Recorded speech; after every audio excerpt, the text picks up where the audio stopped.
El Talmud, código sagrado y secreto. La mayor paradoja que puede hallarse en toda la historia de la humanidad es la de encontrar un pueblo que fuese el elegido y seguidamente el vomitado por Dios, que no es otro más que el judío. En su continuo deambular por la vida, aferrado a sus tradiciones como ningún otro, va transmitiendo de padres a hijos sus creencias religiosas y sociales de forma que, a través de los siglos, el judaísmo arrastra a una casta indomable, atribuyéndose a sí misma la condición de casta superior, instruyéndose en que el judío es el único Dios viviente en la tierra, el Adam Kadmon, el hombre celeste. Todos los demás han sido puestos en la tierra para servir al hebreo, predicando entre sí un odio espantoso contra todos los demás pueblos, a los que asusa como a perros a la pelea, y adoctrinándose entre ellos con la terrible idea de que, aun al mejor de entre los goim, los no judíos, se les debe exterminar. El por qué y cómo viene ocurriendo todo esto, se puede explicar con razones sencillas y comprensibles que no hay por qué ocultar. En primer lugar, porque los hebreos tienen un espíritu demoníaco, tiene por padre al diablo que es el padre de toda mentira, y solo quieren hacer las cosas de su padre. En segundo lugar, porque están sometidos entre ellos a una férrea disciplina a través de los kaales, consejos nacionales, regionales y locales, y de los rabinos. En tercer lugar, porque tienen un código sagrado y secreto al que no puede sustraerse ningún judío, y rige desde fechas inmemoriales, y, por último, porque todos están sujetos a pagar un tributo económico al Kaal al margen de los otros impuestos, lo que convierte al judaísmo en la secta mejor organizada,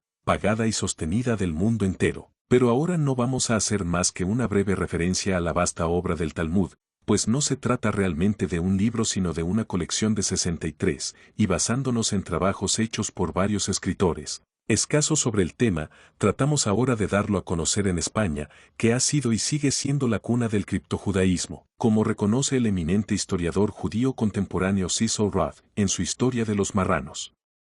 Esta obrita, aunque es pequeña, es de una labor ardua y paciente. Hay que resaltar de entrada que el Talmud se acepta y respeta con veneración por los judíos del mundo entero, particularmente por todos los ortodoxos, que son la inmensa mayoría. Se trata de una obra elaborada exclusivamente por rabinos, por aquellos considerados como los más sabios entre ellos, y actualmente está de tal forma tan impuesto entre la judería, que ya cualquier rabino, aisladamente, es incapaz de formular la menor crítica sobre su contenido. Ninguno puede alzar su voz contra él, solo el gran rabinato reunido podrá ir lenta y ocasionalmente corrigiendo aquellos aspectos que más repugnen a las mentes de los demás rabinos. De las dos partes de que consta el Talmud, la Misná y la Guemará, quizás sea la primera la parte principal de todo él. Así como la ley Moisés es considerada la primera ley o ley fundamental, la Misná es como una ley ordinaria, y la Guemará como el reglamento que la desarrolla y complementa. Pero ninguna de estas dos puede ser vulnerada por ningún israelita. La ley de Moisés sí, y creemos sinceramente que cuando no se conoce bien una materia, lo primero y más juicioso es informarse antes de afirmar o entrar en discusión sobre ella, porque esto es más propio de irresponsables. Las páginas que siguen no pretenden otra cosa, solo satisfacer a alguien que sienta un sano interés por saber lo que es el Talmud y lo que enseña, y ya nos damos por satisfechos. Y cualesquiera que sean las críticas que produzca, aun las opiniones más encontradas, será la recompensa a este pequeño trabajo. Y rematemos ya esta introducción con una tradicional oración que durante siglos se vino repitiendo en la liturgia de cada Viernes Santo, desde el Papa de Roma hasta el último pastor de almas, que aunque quedó excluida de dicha liturgia por el Concilio Vaticano II, casi al mismo tiempo que Pablo VI reconocía públicamente que el humo de Satanás había penetrado en la Iglesia de Cristo, y el común de la curia romana admitía que algún diablo se paseaba vestido de púrpura por la ciudad del Vaticano, no por ello hemos de entender que está prohibida, pues a diario se pide a Dios por toda clase de autoridades, instituciones, pecadores, y, ¿por qué no por los judíos? La oración reza así: oremos también por los pérfidos judíos para que Dios quite el velo de sus corazones, a fin de que reconozcan con nosotros a Jesucristo nuestro Señor. Omnipotente y sempiterno Dios, que no excluyes de tu misericordia ni aun a los pérfidos judíos, oye los ruegos que te dirigimos por la ceguedad de aquel pueblo, para que reconociendo la luz de tu verdad, que es Jesucristo, salgan de sus tinieblas. Por el mismo Dios y Señor nuestro, penetrad en las moradas de aquel pueblo, y veréis la miseria espantosa que lo aflige.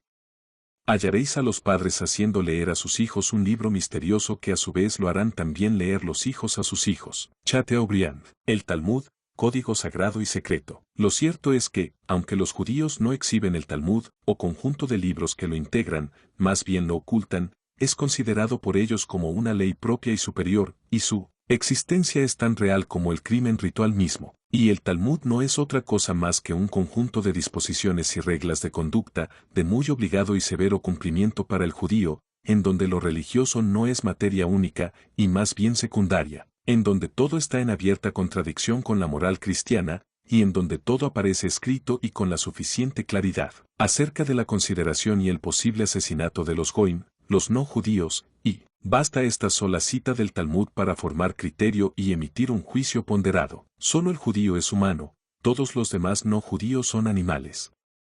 Son bestias con forma humana. Cualquier cosa es permitida que esté en contra de ellos. El judío puede mentirles, trampearlos y robarlos. Puede violarlos y asesinarlos, pudiendo comprobarse que principios semejantes se reiteran en varios libros del Talmud, como veremos más adelante. 2. Y esto, aunque parezca inverosímil, es real y está escrito, y lo escrito, escrito está.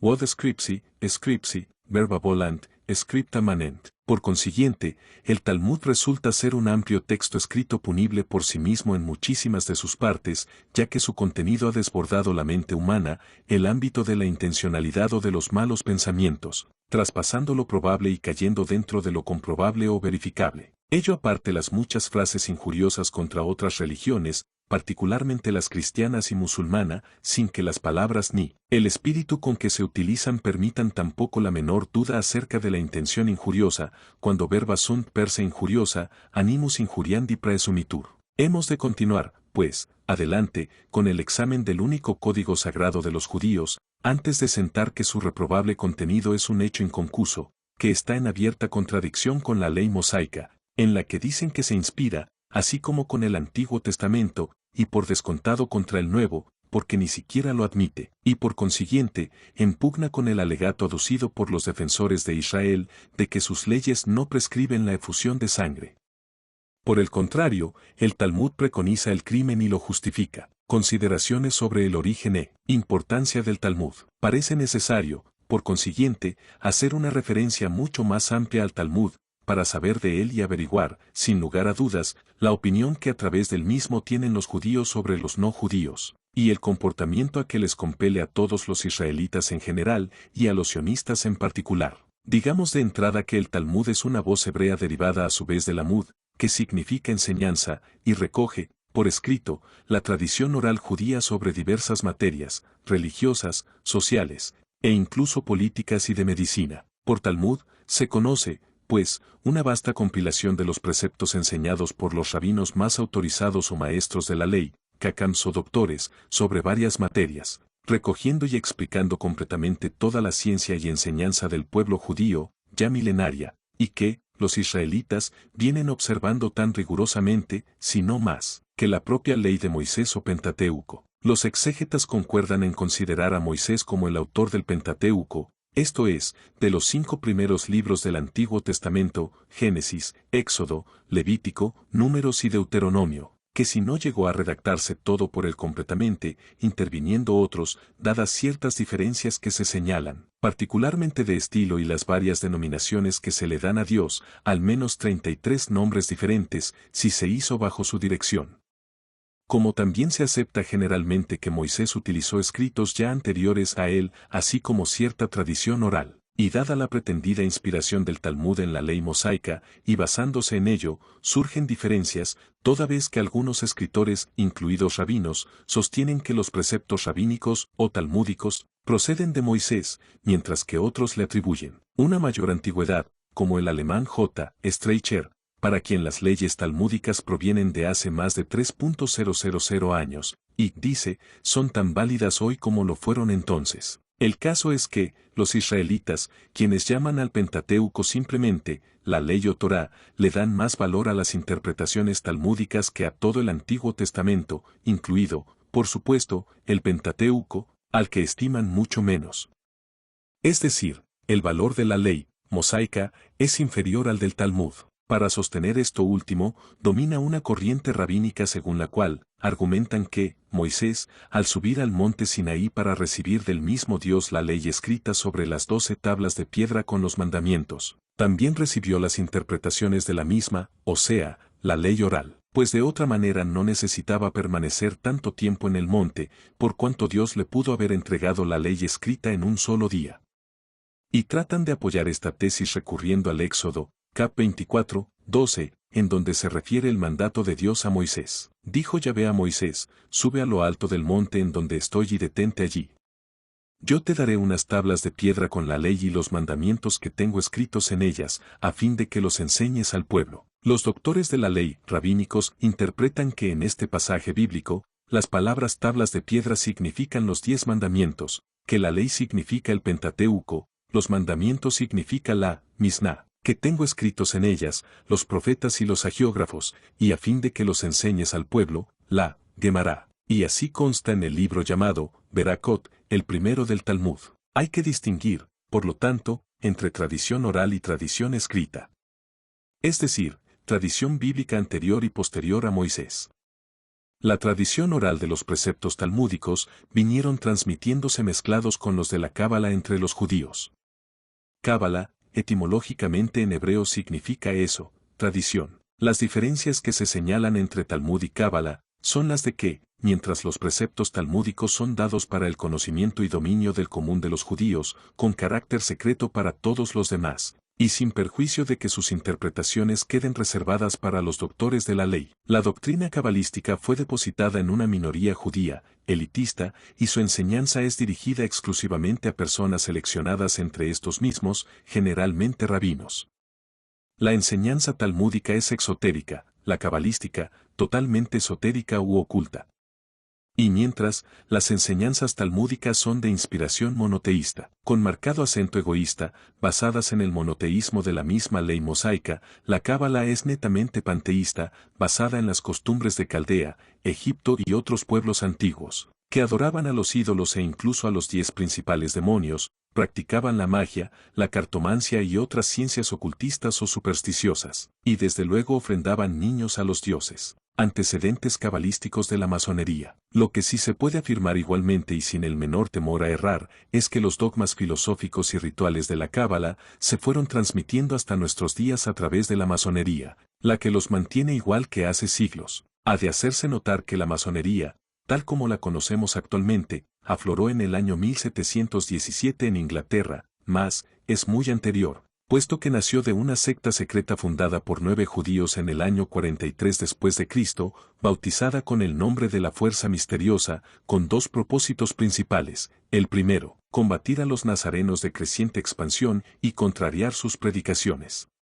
Y el segundo, conservar la influencia política israelita. En medio del confusionismo existente, o que pretende crearse, sobre el origen de la masonería, creemos que es decisivo lo que al respecto dio a conocer el judío brasileño de procedencia rusa, Jorge Samuel Laurent, bajo el título, La disipación de las tinieblas o el origen de la masonería. Este Laurent, descendiente de uno de los 9 judíos fundadores de la secta, fue el último heredero y depositario de esta historia familiar, la cual vino recogiéndose por sus antepasados con anotaciones sobre uno de los mismos documentos originales de la fundación, y fue publicada por primera vez a finales del siglo XIX, en francés. Después vertida al árabe y turco, por el libanés ortodoxo Abad Khouri, con la mediación del entonces presidente de la República de Brasil, Dr. Prudente José de Moraes Barros, 1841 a 1902, de quien Khouri era el encargado de negocios privados de C. O presidente da República dos Estados Unidos do Brasil, y más recientemente traducida al español por Iván Sotka, en la Argentina en 1962, 3. Los nombres de los otros herederos o depositarios de aquel pacto secreto, de los 8 restantes fundadores, todavía se desconocen. El bisabuelo de dicho Laurent, que ya se había convertido al cristianismo protestante por influencia de su esposa y decidido a desvelar este misterio, fue asesinado, sin que posteriormente pudiese descubrirse jamás al autor o autores. Resulta curioso leer en tal libro, lo que dejó escrito un judío que llegó a alcanzar la más alta graduación masónica. Sin embargo, el esclavo conoce a su amo, pero nosotros, en cambio, no conocemos a quien nos ordena y le obedecemos ciegamente. Monseñor León Meurin, jesuita, arzobispo de Port Louis en Madagascar, afirma en su obra Filosofía de la Masonería, la doctrina cabalística no es en el fondo más que el paganismo en forma rabínica, y la doctrina masónica, esencialmente cabalística, no es otra cosa que el antiguo paganismo reavivado, oculto bajo una capa rabínica y puesto al servicio de la nación judía. Más adelante, también emite este juicio: la doctrina del Talmud es para el judío la teología moral, como la Cábala es la teología dogmática. Y en otro lugar aún vuelve con la siguiente observación: examinemos las doctrinas y la alta dirección de la orden, y en todas partes encontraremos a los judíos. Los emblemas y enseñanzas de las logias muestran, sin lugar a dudas, que la Cábala es la doctrina, el alma, la base y la fuerza oculta de la masonería. 4. Nicolás Serra y Causa escribe también a este respecto en su obra El judaísmo y la masonería. El inventor, fundador o introductor del sistema masónico, si no fue judío por la circuncisión, tan judío era de corazón como los mejores circuncidados, pues la masonería respira judaísmo por los cuatro costados. Luego cita Nicolás Serra la opinión de un judío, de José Lehmann, después sacerdote católico, recogiéndole estas palabras sobre el particular: el origen de la francmasonería debe atribuirse al judaísmo, no ciertamente al judaísmo en pleno, pero, por lo menos a un judaísmo pervertido. El historiador judío francés Bernard Lazare escribió a finales del S-19, es evidente que solo hubo judíos, y judíos cabalistas, en la cuna de la masonería. Por su parte, el rabino Isaac Weiss escribió en 1855, la masonería es una institución judía, cuya historia, grados, cargos, señales y explicaciones son de carácter judío desde el principio hasta el fin. El filósofo alemán Fischer anotó en 1848 esta otra observación: la gran mayoría de la orden masónica no admite el cristianismo, sino que lo combate a punta de cuchillo, y la prueba de ello la tenemos en la admisión de todos los judíos en las logias. Otra perspectiva digna de tenerse en cuenta sobre la influencia judía en la masonería es la que hace el ex-masón M.J. Doinel, quien después de haber militado en el Gran Oriente de Francia, y ya convertido al cristianismo, sienta lo siguiente: los masones se lamentan de la dominación que los judíos ejercen en las logias, en los grandes orientes, en todos los puntos del triángulo, en todas las naciones, en toda la extensión de la tierra. Su tiranía se impone en el terreno político y financiero. Desde la Revolución Francesa han invadido las logias y actualmente la invasión es total. Así como la masonería es un estado dentro del estado, así los judíos forman una masonería dentro de la masonería. El espíritu judío reina en los talleres, con la metafísica de Lucifer, y guía la acción masónica, totalmente dirigida contra la Iglesia Católica, contra su jefe visible, el Papa, y contra su jefe invisible, Jesucristo, repitiendo el grito de Isida: crucifícalo. La sinagoga en el pensamiento de Satanás tiene una parte preponderante, inmensa. Satanás cuenta con los judíos para gobernar la masonería, como cuenta con la masonería para destruir a la Iglesia. Pero la mejor caricatura de estos ilusos y siervos soñadores quizás la haya trazado el judío húngaro Teodoro Herzl, famoso por ser el padre de la moderna doctrina sionista, escritor y periodista, quien convocó y presidió el primer congreso sionista celebrado en Basilea, en cuya ocasión afirmó: las logias masónicas establecidas en todo el mundo se prestarán a ayudarnos en lograr nuestra independencia.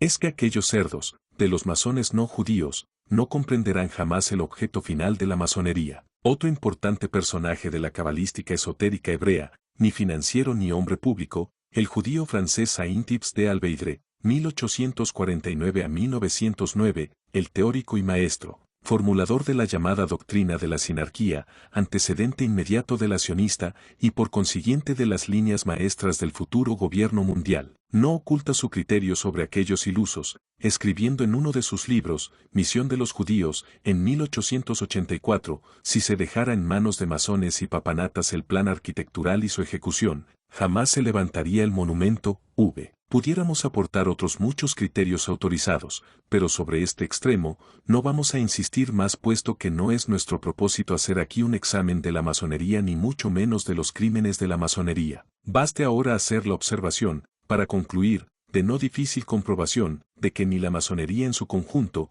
ni un solo masón siquiera ocasionalmente, al menos durante su militancia, haya hecho o dicho lo más mínimo que pudiese dañar o simplemente molestar a los judíos o a su política imperialista. Por el contrario, santifican cualquier atrocidad judía, como los brutales y sucios asesinatos de palestinos que se suceden mes tras mes, actitud que incluso encuentra eco en la misma ONU, con su visible tolerancia, no pasando de las fórmulas de consuelo y condena, cuando de crímenes y ocupaciones de territorios ajenos, por los judíos se trata. Se le achaca a la ONU el ser una institución de inspiración judía, pero al menos, por lo que se ve, es la caja de resonancia del imperialismo sionista, normalmente a través del norteamericano, o mejor, del angloamericano, que se limita a pedir mayor moderación ante los excesos sionistas, o veta propuestas que ponen claramente de manifiesto que, en tal organización, la igualdad, democracia y justicia no tienen el mismo significado para todas las naciones integrantes, como tampoco para los judíos o medio judíos, unidos por los mismos lazos y sentimientos sionistas.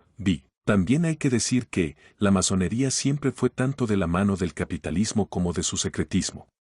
Y aún del comunismo, salvo en aquellos países en donde éste queda impuesto, porque entonces la masonería comienza a ser cercenada. Consumada la traición ya no es menester el traidor. Véase si no el ejemplo de Rusia durante los últimos 70 años, en donde la masonería ha estado totalmente prohibida. Por otra parte, en relación con las guerras y su explotación, veamos lo que opina Henry Ford, el famoso industrial norteamericano inventor del automóvil que lleva su nombre y escritor, comentando en uno de sus artículos periodísticos publicado en el Daily Mail, de 21 de septiembre de 1923, luego recogidos en su libro El Judío Internacional. No necesitamos la Liga de Naciones para poner fin a la guerra. Poned bajo control a los 50 financieros judíos más ricos, que promueven guerras para su único provecho, y las guerras cesarán. 7. Por último, hagamos notar sobre este punto que, en el acta de la sesión del convento, Asamblea, del Gran Oriente francés celebrado en 1929, se hizo constar esta advertencia. Nuestra orden no puede conservar su fuerza y valor más que manteniendo su carácter secreto.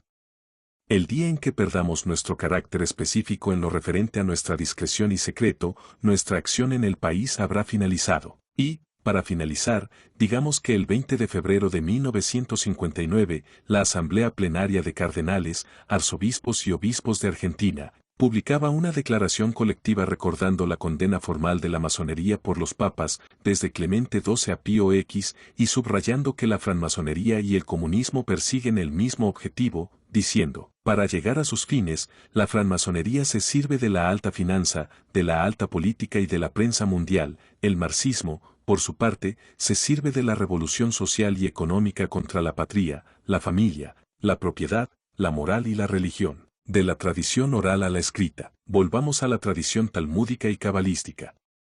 El hecho es que tanto a una historia como a la otra se pretende rodearlas de misterio e incluso ocultarlas. Una corriente rabínica sostiene que Moisés transmitió la ley oral a Josías, Josías a su vez la transmitió a los 70 ancianos, o sabios, estos ancianos a los profetas y los profetas a la gran sinagoga. Posteriormente pasó en forma sucesiva a ciertos rabinos, hasta que ya no fue posible retenerla por más tiempo oralmente. Pero aparte estas especulaciones dogmáticas aportadas por los propios judíos, lo cierto es que unos y otros preceptos, talmúdicos y cabalísticos, fueron siendo recogidos por escrito casi al mismo tiempo. Primero se recoge la doctrina cabalística, por el filósofo Filón el judío, 13 AC 54 DC, de Alejandría, y poco después la talmúdica por el rabino Jehudá. Desde finales del siglo II y principios del tercer, entre el año 190 y el 220, aunque ya antes de Cristo existían en Palestina colegios que enseñaban Talmud. Alguno afirma que empezó a redactarse después de la destrucción de Jerusalén. El primero que le dio forma al Talmud fue por consiguiente el rabino Jehudá o Yehuda Anasí, 8, pero no totalmente a todo él, sino a la primera parte del mismo, conocida por la Misná, segunda ley o ley repetida. También así llamada porque es un comentario a la primera ley o ley de Moisés. Jehudá llevó a cabo una recopilación de todo cuanto había escrito sobre la materia anterior a él, así como recensión de lo legado oralmente, ordenándolo y dándole forma, y dividiéndolo en 6 partes o códigos, cada código en libros, y los libros en capítulos. Estas 6 partes o códigos de la Misná, seguimos aquí a Pranaitis, son las siguientes: 9, y Seraim, sobre la agricultura, semillas, frutas, hierbas, árboles, y uso de las frutas. Contiene 11 libros, 2 Moed, sobre las fiestas, tiempo en que deben comenzar y finalizar, y cómo celebrar tanto el Sabbat como las otras festividades.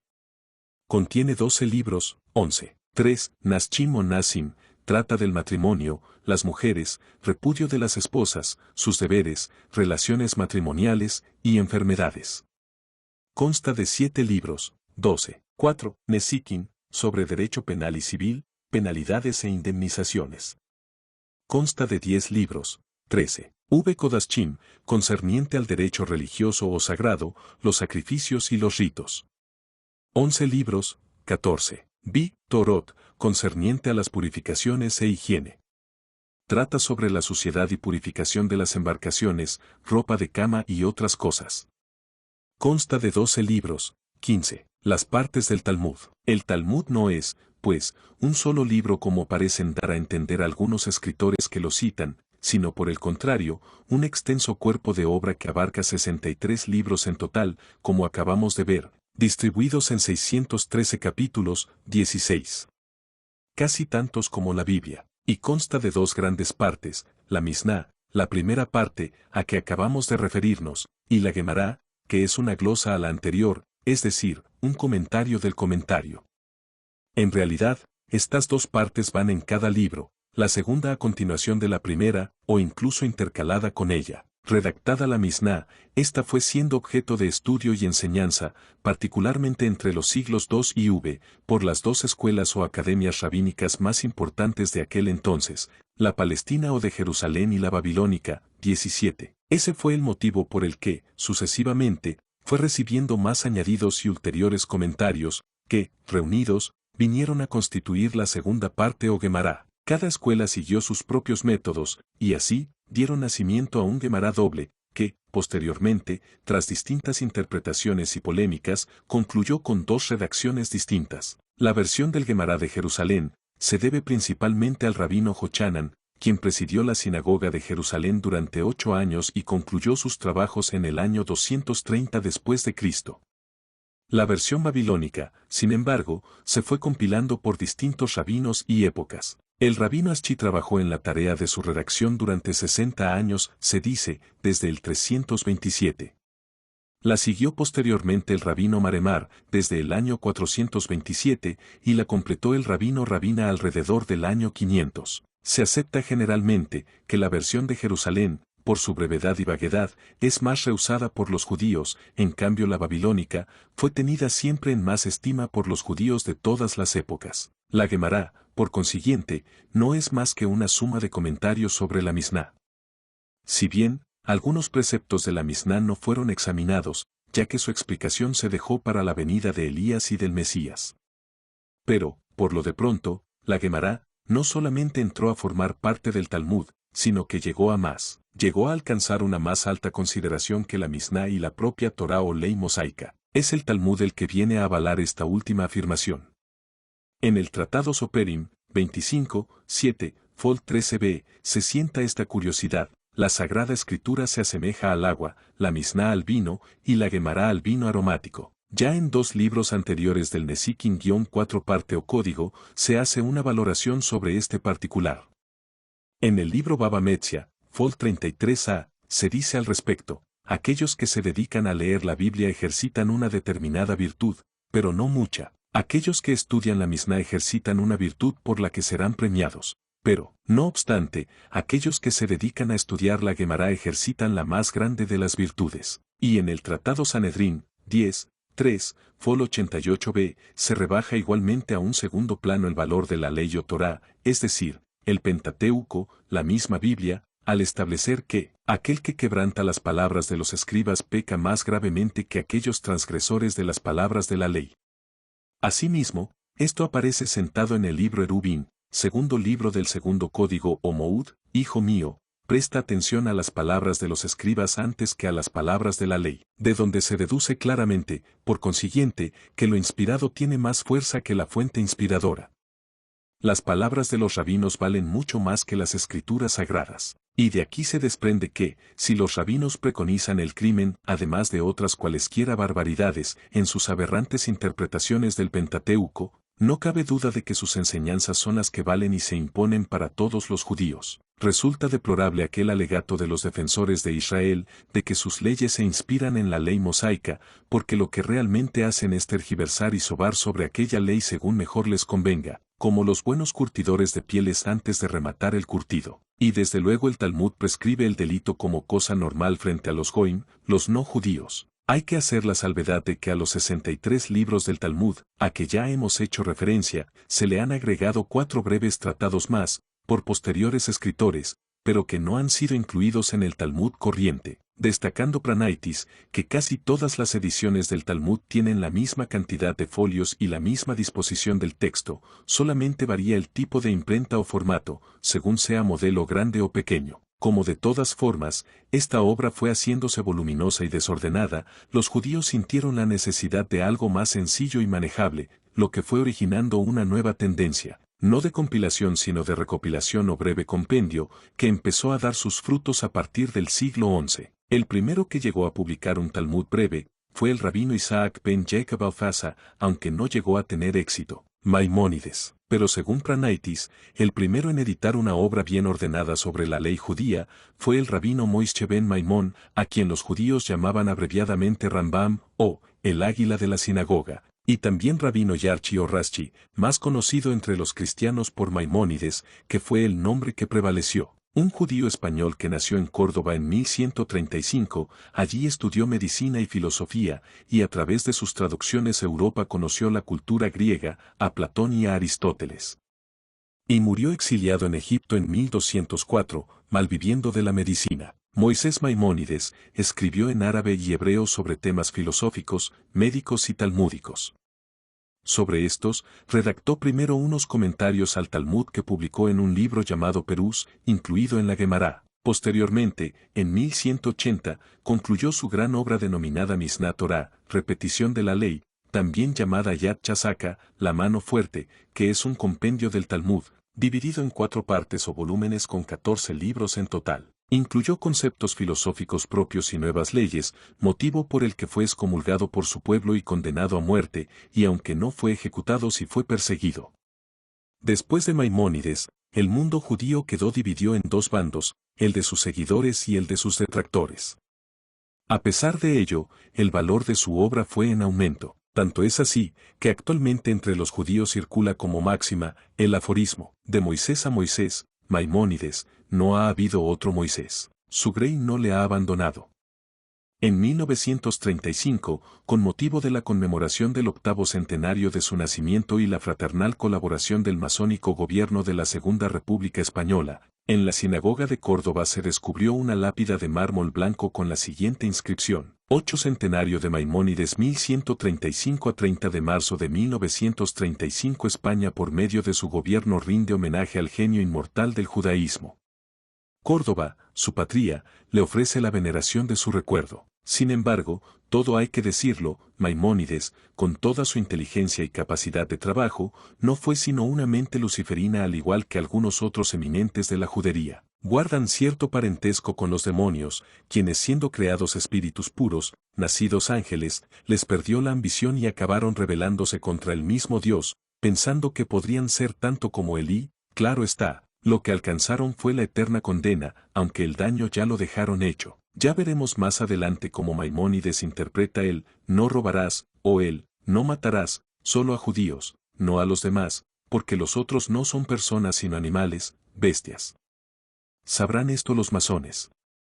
Su egoísmo le llevó incluso a abjurar del mosaísmo para abrazar el islamismo. Con posterioridad a Maimónides, ya solamente merece la pena citar a 2 rabinos en relación con los trabajos del repetido Talmud, a Jacob ben Ascher y a Joseph Caro ben Efraim. Ascher publicó en 1340 un compendio de la obra de Maimónides, expurgada de todo cuanto consideró superfluo y personal, dividida en 4 partes, que no alcanzó el éxito esperado. El Shulchan Aruch. Es obligado destacar al otro rabino, por su importancia, a José Caro, 1488 a 1577, de Palestina, quien, siendo niño, juntamente con sus padres procedentes de Toledo, fue expulsado de España en tiempos de los reyes católicos. Este fue el que dio satisfacción a la necesidad generalmente sentida, de un libro breve y sencillo para la inteligencia de todos los judíos, su famoso Shulchan Aruch, la mesa preparada, que llegó hasta nuestros días y es actualmente considerada como la obra más sagrada para los judíos ortodoxos, su obligado código de leyes. El Shulchan Aruch no es más que una condensación del Talmud. Un Talmud abreviado, dividido en 4 pequeños libros, y estos en parágrafos numerados. Es pues, el código imperante para los judíos, salvo para una minoría que no reconoce más que la ley mosaica, motivo por el cual unos pocos son sojuzgados por la mayoría y condenados al ostracismo. Tanto es así, que tradicionalmente las comunidades judías conciertan un contrato con todo nuevo rabino, para conducir a la comunidad según este código de leyes, sin admitir discrepancias. 18. José Caro con esta obra terminó con las polémicas habidas entre los rabinos anteriores a él, aunque inicialmente tampoco dio plena satisfacción a todos, ya que dividió a los judíos orientales de los occidentales. En lo que no hay unanimidad de criterio es en cuanto a la fecha de redacción del Shulchan Aruch, y aún sobre su origen.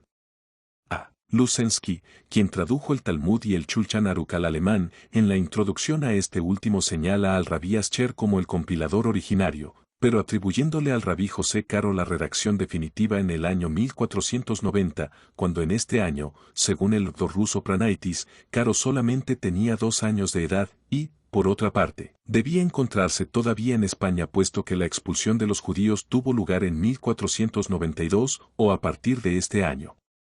El profesor Pranaitis no cita fecha de redacción de este libro, solo dice que utiliza la edición de Venecia de 1594. Monniot afirma que fue escrito por el rabí Josiel hacia 1576, en Palestina. Josiel debe ser el mismo Joseph Caro, pero esta última fecha nos parece muy tardía por cuanto Caro ya tenía 88 años y fallecía al siguiente. El judío Teodoro Reinach dice simplemente que debió ser redactado a mediados del siglo XVI.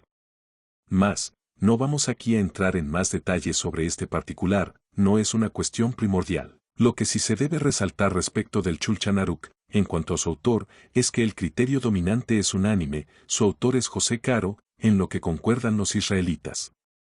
En el Universo Israelite de 18 de octubre de 1912, escriben, el principal aflujo se produjo en 1492, después de la expulsión de los judíos de España que buscaron refugio en el este de Europa. Entre los que emigraron a Nicópoli estaba el rabino Efraín Caro, de Toledo, cuyo hijo Yosef fue el jefe religioso de la comunidad, estableciéndose más tarde en Saf, es el autor del Shulchan Aruch, que quedó como código del judaísmo. Sobre este libro sagrado, nos parece muy importante el decir también que, en un sínodo israelita celebrado en Hungría en el año 1866, los asistentes tomaron, entre otros, el siguiente acuerdo. Hay que negar públicamente el Shulchan Aruch a los ojos de los no judíos, pero en realidad, todo judío en todo país está obligado a cumplir en todo momento estas leyes. Resolución que fue suscrita por 94 rabinos, 182 abogados, 45 médicos y 11.672 judíos de distintos estamentos. 19. Alguien podrá preguntarse cómo llenar alguna laguna o aclarar algún precepto talmúdico de difícil interpretación. Pues bien, se puede decir al respecto que carecen de jurisprudencia pero no de pragmatismo, pues los rabinos lo hacen todo, para los judíos son el alma y el sostén de Yahvé en la tierra, hacen y deshacen sin apelación. Se puede traer aquí una cita del libro talmúdico Orcoim, en el que sientan una regla de oro ante la necesidad de alguna interpretación, que es del tono siguiente. Los rabinos enseñan también, respecto al Talmud, que si se encuentra algo en un libro que salga del orden natural o que sobrepase nuestra inteligencia, se debe culpar a la debilidad del entendimiento humano, ya que al meditarlo profundamente, se observa que el Talmud no contiene más que la pura verdad.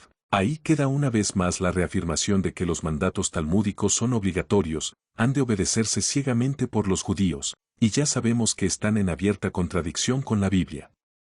En donde se inspiran es en su ancestral espíritu de casta, jamás superado por ningún otro grupo humano. Actualidad y ocultación del Talmud. La existencia del Talmud ya no puede ser negada por nadie. Ya hemos dicho que lo escrito está. Pero se pretende poner en tela de juicio su permanente vigencia, su actualidad, aunque parezca en principio ser un intento fútil. Pues son ellos mismos los que nos muestran con frecuencia todo lo contrario. Sobre este particular podemos traer aquí como prueba, una sentencia no muy lejana, divulgada en España por la agencia EFE, con fecha 20 de diciembre de 1979, diciendo que el tribunal rabínico de Haifa, Israel, ha condenado hoy a un marido a tener relaciones sexuales con su mujer. La víctima es un profesor de enseñanza media de 32 años, cuya esposa se querelló porque desde hace 8 meses no mantenía relaciones sexuales con ella. Y añade que la decisión de los jueces rabínicos se ha basado en el Talmud, Sikh, que prescribe que los esposos han de tener relaciones sexuales continuadas, salvo el caso de fuerza mayor. La multa ha de ser pagada según lo fijado por el Talmud. En lo que yerra la nota de prensa, es en señalar que el Talmud fue redactado en el año 600 antes de Jesucristo. Aunque sea de pasada, hagamos la observación de que la moral sexual israelita, en este punto, no anda muy lejos de la de sus hermanos en Abraham, los musulmanes, ambas muy distantes de la cristiana. A propósito de esta sentencia, creemos que los jueces, necesariamente tuvieron que tener a la vista, aparte otras consideraciones, el libro 4 del Shulchan Aruch, dedicado al derecho matrimonial, a la mujer, sus enfermedades, dote, etc. En estos parágrafos numerados que vamos a ver, los que muestran su estancamiento en una moral primitiva, verdaderamente arcaica y discriminatoria para la mujer, todavía se justifica la poligamia, el aborto, y la consideración de mujer objeto, y transcribimos seguidamente ya sin más comentarios, dejándolo al criterio ajeno. 1. A todo israelita le está permitido tener tantas mujeres simultáneamente como pueda alimentar. Pero los sabios han recomendado mantener solo 4 mujeres, para que por lo menos recaiga una vez sobre cada mujer un ayuntamiento carnal. Para la mujer el mandamiento de la procreación no tiene fuerza obligatoria. 6. Un cohen, sacerdote judío, no debe casarse con una divorciada, ramera o debilitada. ¿Quién es una ramera? Cualquier mujer no judía, o también una judía que ha tenido relación con alguien a quien no le estaba permitido casarse con ella. 44, 8.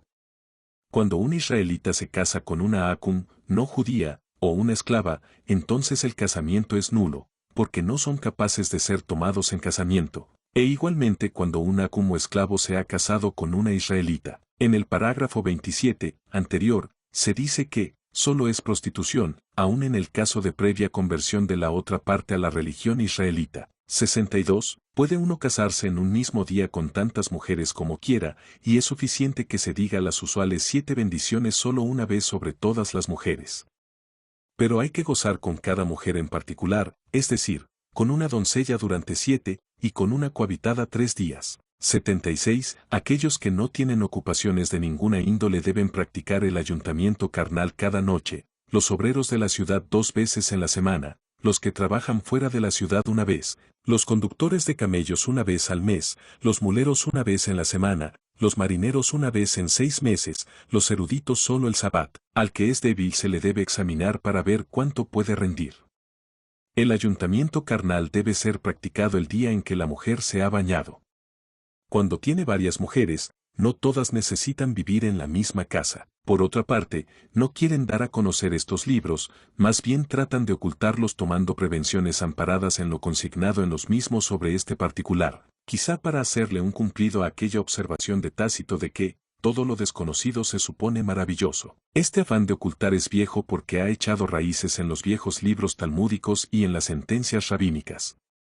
En el Sanedrín se plasma lo siguiente: un gentil que estudie el Talmud y un hebreo que lo ayude en tal estudio, deben ser condenados a muerte. En el libro Dibre, David, se hace esta otra advertencia: comunicar a un no judío algo de nuestros libros religiosos, sería lo mismo que matar a todos los judíos, pues si los no judíos supiesen lo que enseñamos en contra de ellos, ¿no nos matarían a todos nosotros? Y añade esta recomendación: el judío está obligado, cuando se le pregunta sobre la interpretación de cualquier frase de la literatura de los rabinos, a interpretarla falsamente, a fin de evitar que contribuya con una explicación verídica de las frases, al enriquecimiento de los conocimientos de otros en la interpretación de las escrituras rabínicas, porque lo contrario deberá ser castigado con la muerte según dice el Talmud. La obligatoriedad del Talmud. Conociendo de todas formas cierto rechazo de muchos judíos hacia su libro sagrado, y no obstante, el ensogamiento existente entre ellos y de todos a la autoridad rabínica, cabe preguntar, ¿cómo se mantiene entonces la obligatoriedad del Talmud? A lo que hay que contestar rotundamente, por imposición. ¿Y de quién? Pues, del rabino y del Kaal, consejos supremos, regionales y locales. Ha de tenerse presente que el Talmud, como ya hemos dicho, no solamente trata de religión, sus preceptos abarcan muchas más materias de carácter social y político. Los rabinos, antes de recibir su título profesional, tienen que estudiar y pasar exámenes rigurosos, todos, de Biblia, Talmud y Cábala.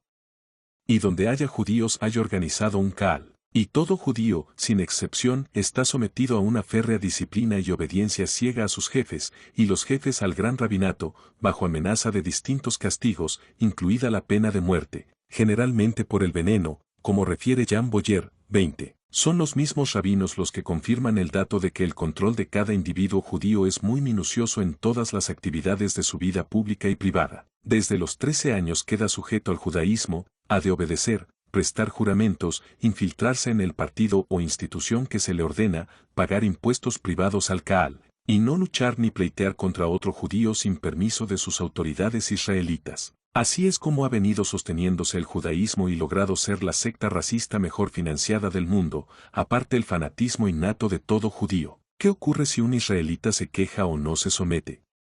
Sencillamente, no es escuchado, o puede ser excomulgado, o, en caso extremo, condenado a muerte. Vamos a traer aquí solamente dos muestras, de dos casos divulgados en la prensa y recogidos por distintos autores, que nos ponen claramente de manifiesto cómo funcionan el Kaal y cómo actúa o responde el gran rabinato, en caso de insumisión. Estas son las dos muestras, una queja de dos judíos hecha pública a medio de carta y o excomunión del político norteamericano Henry Kissinger, 21. Queja de dos judíos al gran rabino. La carta de los dos judíos apareció en un diario de Esmirna, Turquía, El Hecho de El Orient, de fecha 18 de abril de 1840, dirigida al gran rabino.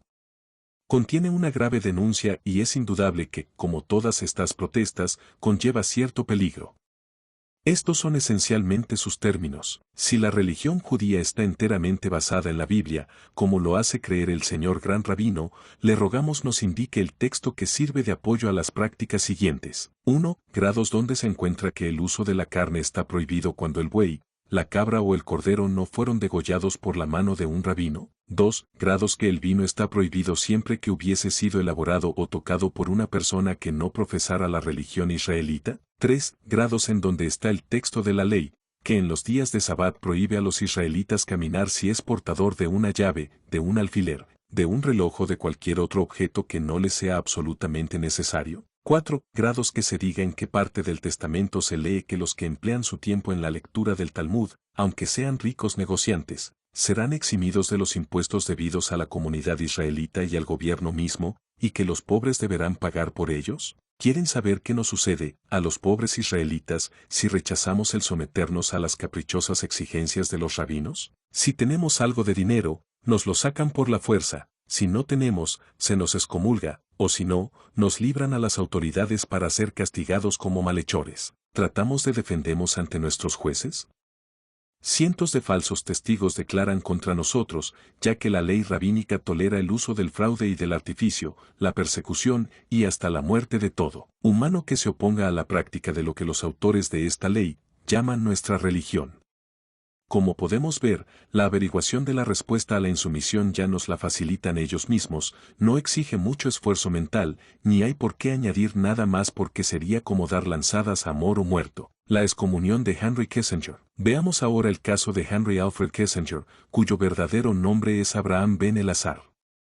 Los judíos suelen cambiar de nombre con tanta o más facilidad que de ropa interior, sobre todo al cambiar de nacionalidad.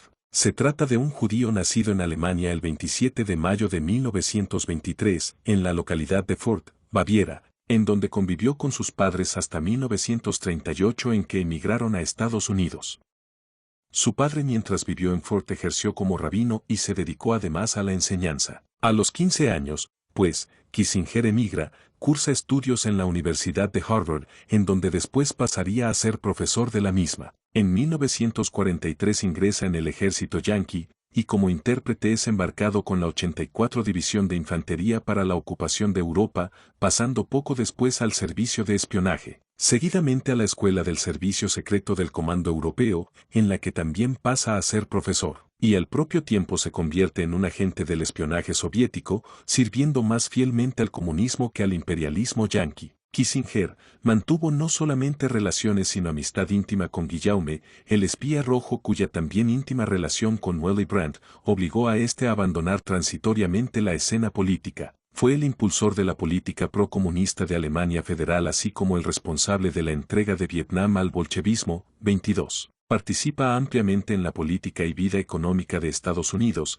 siendo consejero ininterrumpidamente de Kennedy, Johnson, demócratas, Nixon y Ford, republicanos, así como miembro activo de los Bilderberger y de la Trilateral, hasta que comienza a tomar iniciativas propias y por desobediencia o pretender independizarse del gran rabinato, aún con más poder que el suyo propio, fue excomulgado o expulsado de la comunidad judía. No importa ahora que ésta sea o no considerada exclusivamente religiosa, como ya anteriormente lo había sido Baruch Spinoza, Maimónides y otros sabios del judaísmo. Los judíos están sometidos entre ellos a una férrea disciplina y han de ser todos muy obedientes y solidarios, sin desmandarse.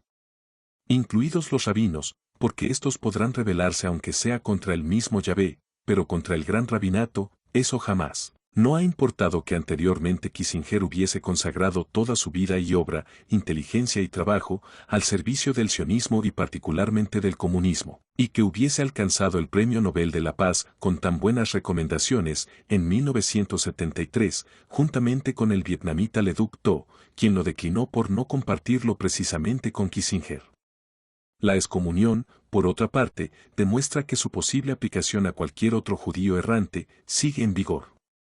El Talmud está en pie. El anuncio de la excomunión se hizo en el periódico judío Jewish Press, de Nueva York, de 18 de junio de 1976, página 18, y posteriormente en el magazine mexicano Yatzat, número 17, año 2, de abril de 1977, páginas 22 y 23, de México.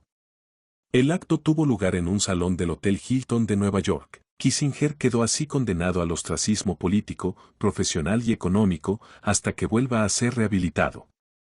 Reproducimos extracto de estos documentos que resultan ser incontrovertibles. En resumen, dos aportaciones que consideramos suficientes para formar criterio, en esta audiencia pública, de que las leyes talmúdicas siguen estando de actualidad.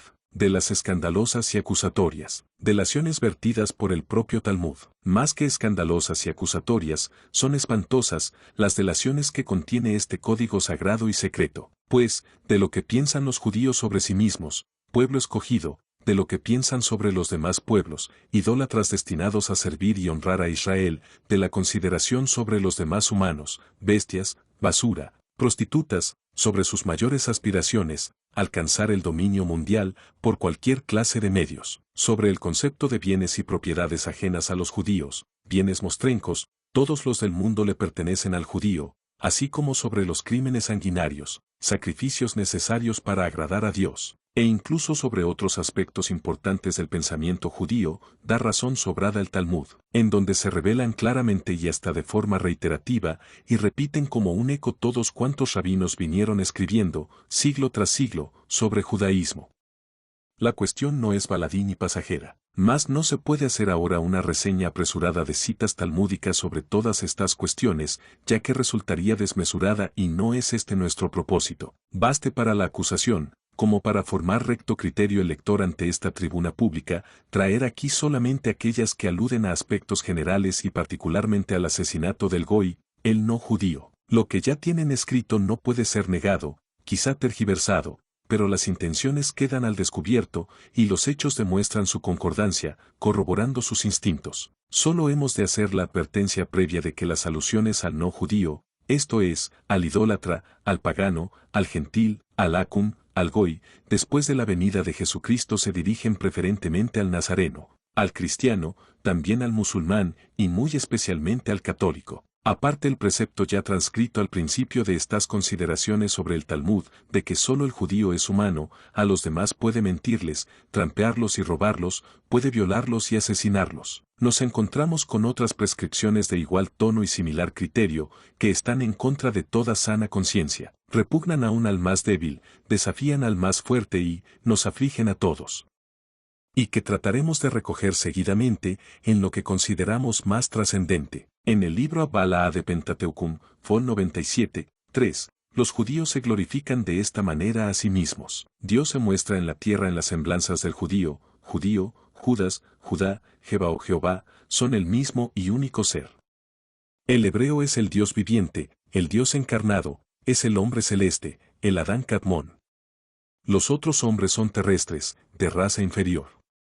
Solo existen para servir al hebreo, son pequeñas bestias. Y visto ya esto, resultará de fácil comprensión para esta breve audiencia, la sospecha de que los judíos se nos presentan a todos los demás hermanos en Cristo, como un hormiguero de pequeños mesías. Al verdadero todavía le esperan como a un rey, que pondrá a todos los demás seres y riquezas a los pies del hormiguero, para su mayor servicio y gloria. En el mismo Talmud, 3 parte Onashim, en el libro Ketubot, Fol 111b, se puede leer lo siguiente: el Mesías, aún esperado por los hebreos, dará a los judíos el gobierno real del mundo, todos los pueblos le servirán y todos los reinos le serán sometidos. Pero esa época será precedida por una gran guerra en la que las 2/3 partes de los pueblos perecerán.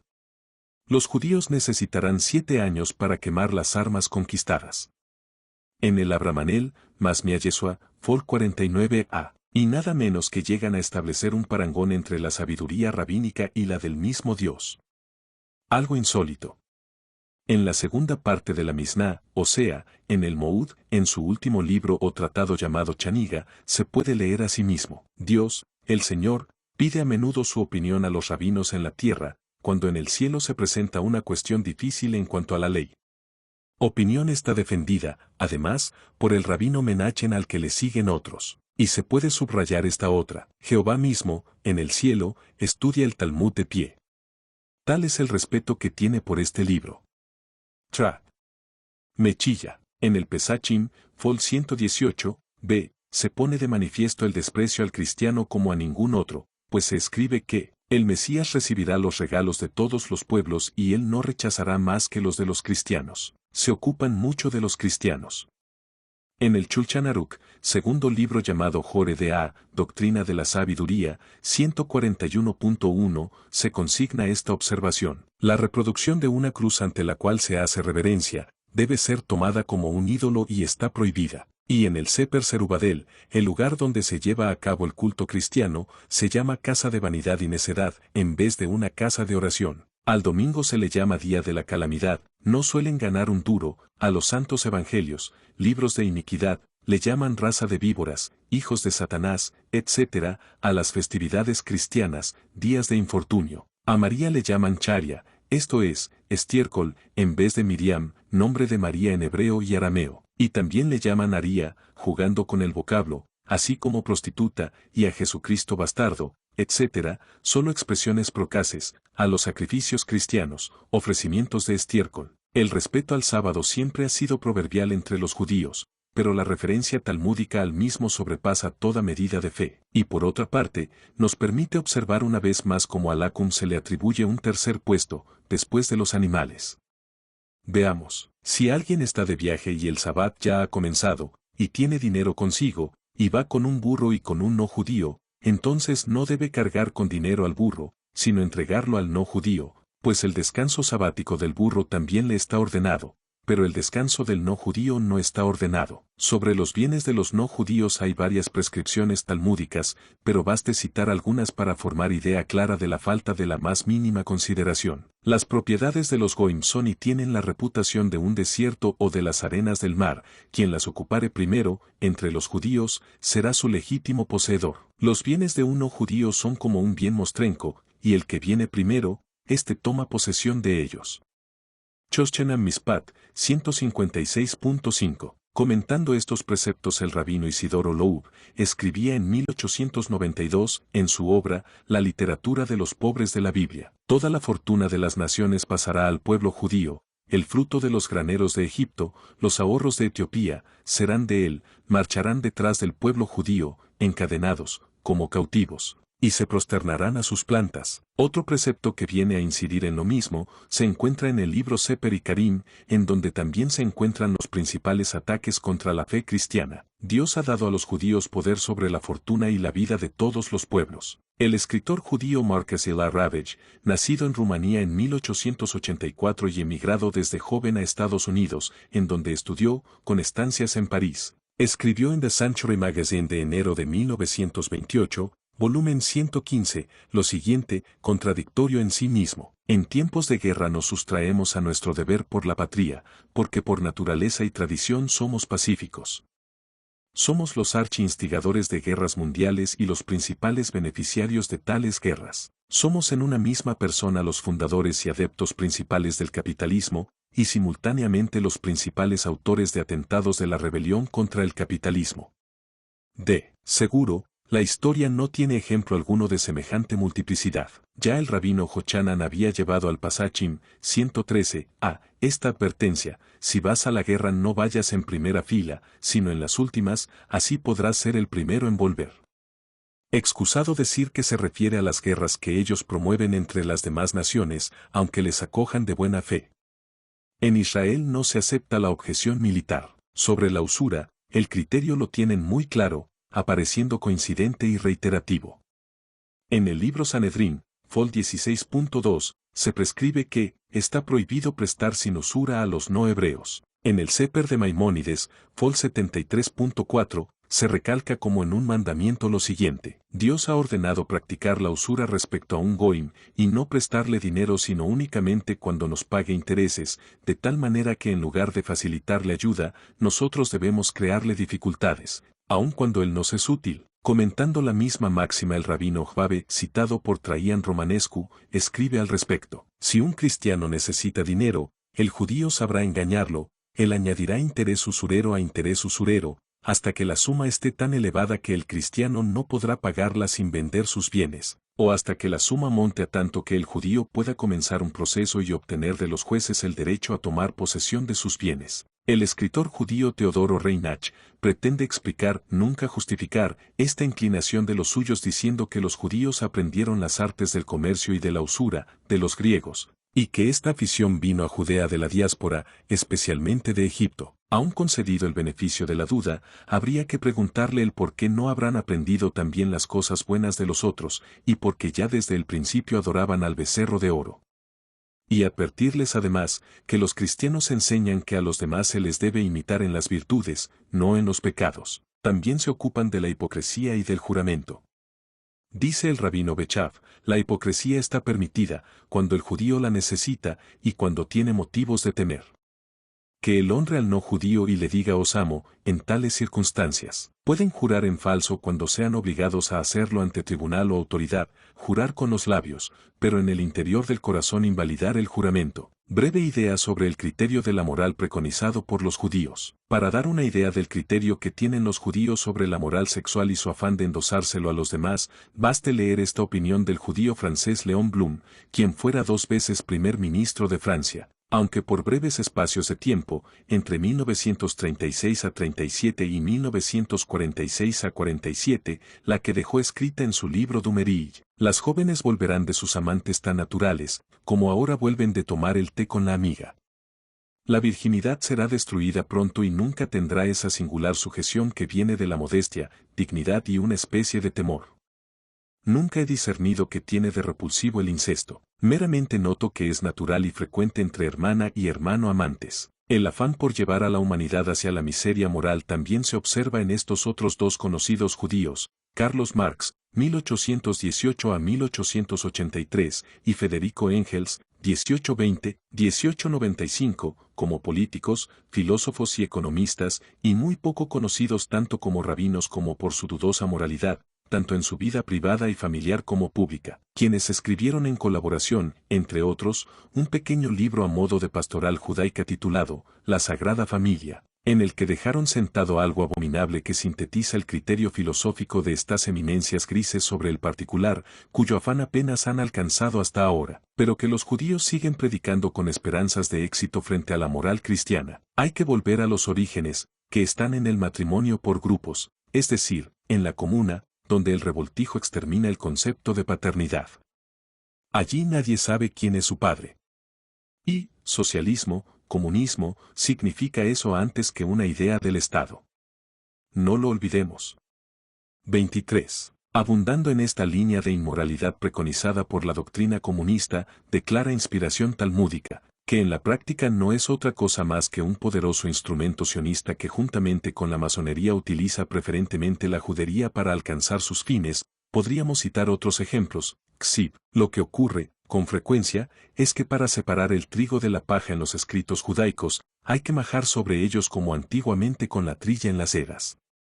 La revolucionaria judío-rusa Madame Krupskaya, cuyo verdadero nombre era Nadiezhda Konstantinovna, y estuvo casada con Lenin desde el año 1897, una vez enviudada en 1924 acentuó su proselitismo a través de la enseñanza, dejando escrito en su Outchit Gazeta, 10 de octubre de 1929, lo siguiente: aunque la socialización de las mujeres no está formalmente ratificada en la lucha soviética, debe convertirse en una realidad y penetrar en la conciencia de las masas. Consecuentemente, cualquiera que intente defender a una mujer que es, indecentemente, asaltada, muestra una naturaleza burguesa y se declara a sí mismo en favor de la propiedad privada.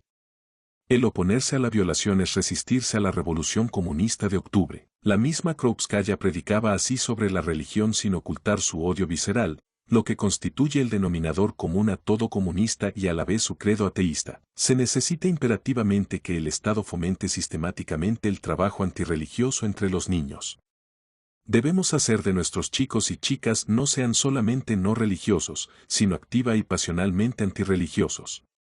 La influencia religiosa del hogar debe ser vigorosamente combatida. También la criptojudía española Dolores Ibarruri, más conocida por la Pasionaria, en el ardor de sus mítines revolucionarios exhibía sus pechos, entusiasmando todavía más a la masa proletaria, ya confundida, y le hacía creer que para progresar, no solo tenía que desaparecer la propiedad privada sino también la posesión en exclusiva de la mujer. Al propio tiempo que gritaba con énfasis la consigna talmúdica dictada para el Goy, de hijos sí, maridos no.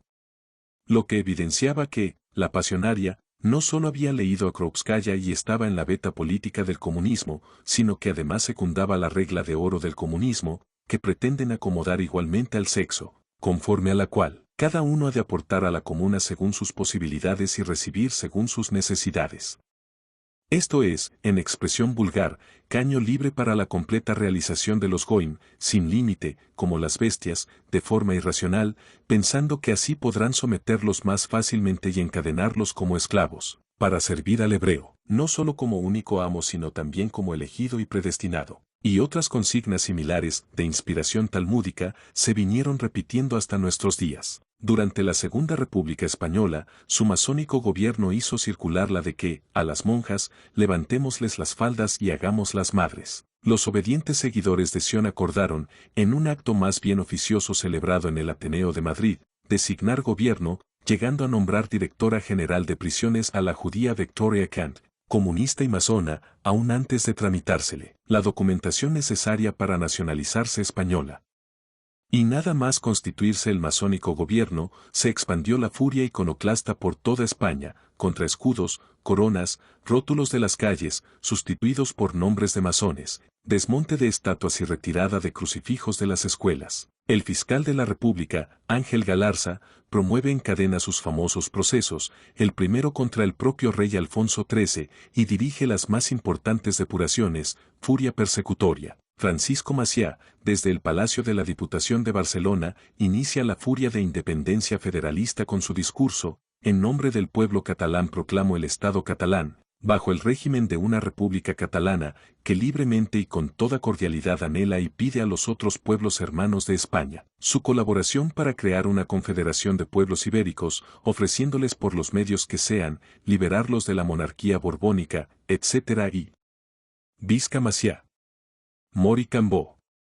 Empieza a caer una lluvia de decretos, los primeros dados a conocer a medianoche. Son sepultadas viejas instituciones, más de un centenar de publicaciones son suspendidas, furia de la contracultura. Antes del mes de República comienzan a arder iglesias y conventos, extendiéndose desde Madrid al resto de España. Al cardenal primado Dr. Pedro Segura se le comunica por escrito que, el gobierno no garantiza su vida en España ni por espacio de una hora, quien huye a Roma y a su regreso es detenido, el 14 de junio, cerca de Guadalajara por una pareja de la Guardia Civil y conducido a la comisaría, cita en los bajos del mismo gobierno civil, en donde le es entregado un brevísimo oficio firmado por el gobernador José León Trejo, de urgente contenido, le comunico de orden del Gobierno Provisional de la República Española. Sírvase ponerse inmediatamente en marcha hacia la frontera de Irún. Sin que el asesinato previsto llegara a consumarse por avería en el motor del coche de los dos pistoleros enviados desde Madrid con tal fin, se promocionan las fiestas políticas y profanas en detrimento de las religiosas de vieja raigambre y con tradición de siglos en España. Furia antirreligiosa. En resumen, España era objeto de toda clase de excesos de inspiración talmúdica. La convivencia era imposible ya desde los primeros momentos, y medio siglo después, otro gobierno igualmente marxista, hace pública la de que, hemos de gobernar como si Dios no existiese. Con similares comportamientos y alucinaciones que no hace falta citar, porque son de actualidad y están a la vista. Al respecto, si se tiene en cuenta, como dice Linneo, que la moral es la higiene del alma, y por otro lado, según el Shulchan Aruch, para lavarse las manos los judíos basta el agua de cáscara y media de huevo. Ya tenemos también aquí dos buenas medidas, para enjuiciar la higiene toda del judío, la de su cuerpo y la de su alma, su soma y su psique, las verdaderas reglas de moralidad de la ley mosaica. Más, para los que piensen como Leon Blum, Marx o Engels, o las revolucionarias, particularmente si son judíos o judías, bueno será refrescarles la memoria con las reglas de moralidad y las consiguientes maldiciones bíblicas que contiene la ley mosaica, que tanto dicen respetar, de corazón afuera, claro está, y que siguen en vigor sin que deban ser violentadas. De ellas, baste ahora recordarles aquellas reglas de pureza contenidas en el Levítico sobre las relaciones ilícitas y pecados contra naturaleza, particularmente las del capítulo 18, versículos 6 a 30, así como las maldiciones del Deuteronomio, cap 27, versículos 11 al 26, de las que entresacamos solamente las siguientes. Ninguno de vosotros se acercará a una consanguínea para descubrir su desnudez. No descubrirás la desnudez de tu padre ni la desnudez de tu madre, ni la desnudez de tu hermana, sea esta hija de tu padre o de tu madre, nacida en casa o fuera de ella, de la hija de tu hijo, etc. Y en la otra parte vienen las maldiciones. Maldito el que peca con la mujer de su padre, maldito el que peca con una bestia cualquiera. Maldito el que peca con su hermana, hija de su padre o de su madre. Maldito el que peca con su suegra. Maldito el que hiere mortalmente, en secreto, a su prójimo. Maldito el que acepta una propina por herir mortalmente una vida inocente. Maldito quien no se atenga a las palabras de esta ley y las ponga en práctica. Y todo el pueblo responderá, amén. Dios anunció las maldiciones a los judíos a través del mismo Moisés, y se recogen en esos dos libros citados de la ley o Torá, Levítico y Deuteronomio, 3 grados y 5 grados del Pentateuco, que tanto dicen respetar los judíos, y que de hecho, parece que le van cayendo irremisiblemente, fatídicamente, como refiere Maurice Pinay, 25. Dios avisa así a los judíos: pero si no me obedecéis y ponéis en práctica todos mis mandamientos, si despreciáis mis leyes, desdeñáis mis prescripciones, no ponéis por obra mis mandatos y rompéis mi alianza, etc., led.